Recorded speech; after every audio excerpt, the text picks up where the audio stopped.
দেখে মনে হতে পারে কোনো গার্লস স্কুল বা কলেজের মেয়েরা পিকনিকে যাচ্ছে, কিন্তু আদতে তা নয়। এটি রাজধানী ঢাকায় চালু হওয়া নতুন গোলাপি বাসের চিত্র।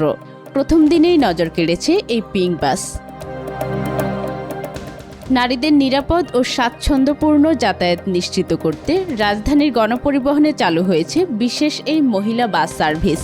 বাংলাদেশ সড়ক পরিবহন কর্পোরেশনের উদ্যোগে গোলাপি রঙের এই পিঙ্ক বাস পরিচালনা করছেন নারী চালক ও কন্ডাক্টররা।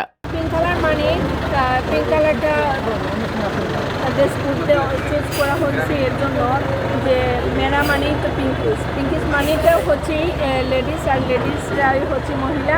তো রাস্তায় যখন গাড়ি চলবে তখন লেডিস আমাদের টি-শার্টটাও থাকবে পিঙ্ক কালারের, আবার গাড়ি যখন পিঙ্ক কালারের থাকবে, পাশে যখন আরেক চালক ভাই গাড়িটা দেখবে আমাদের সর্বপ্রথম ওদের ছুটে পড়বে দূর থেকে। একজন মহিলা যাত্রী বলুন আর চালক বলে দূর থেকে যখন দেখবে গাড়িটা পিঙ্ক কালারের তখন অবশ্যই ভাববে ওরা পিঙ্কিস মানে লেডিস ড্রাইভার না।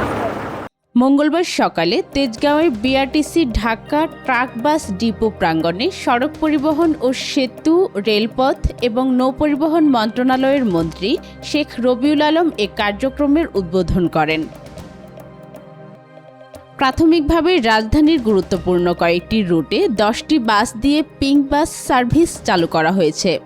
ঢাকার বাইরে বগুড়ায় 2টি এবং চট্টগ্রামে 2টি বাস সহ আরও 4টি বাস এই সেবায় যুক্ত হবে। সমূলভাবে সেবা নিশ্চিত থাকবে। তার কারণ হলো নারীরা এখন আমাদের এই কন্ডাক্টর যে টিকিট কাটবে সে মহিলা এবং চালক আমরা মহিলা দ্বারাই মহিলা বাস পরিচালিত করতেছি, যাতে মহিলারাই এটা পরিচালনা করবে, যার জন্য মহিলাদের কোনো প্রকার হ্যাসেল বা কোনো প্রকার অসুবিধা হবে না আশা করি। যাত্রীদের চাহিদা ও প্রয়োজন বিবেচনা করে ভবিষ্যতে বাসের সংখ্যা বাড়ানোর পরিকল্পনা রয়েছে বলে জানিয়েছে বিআরটিসি। ফাহিমা আক্তার, আজকাল।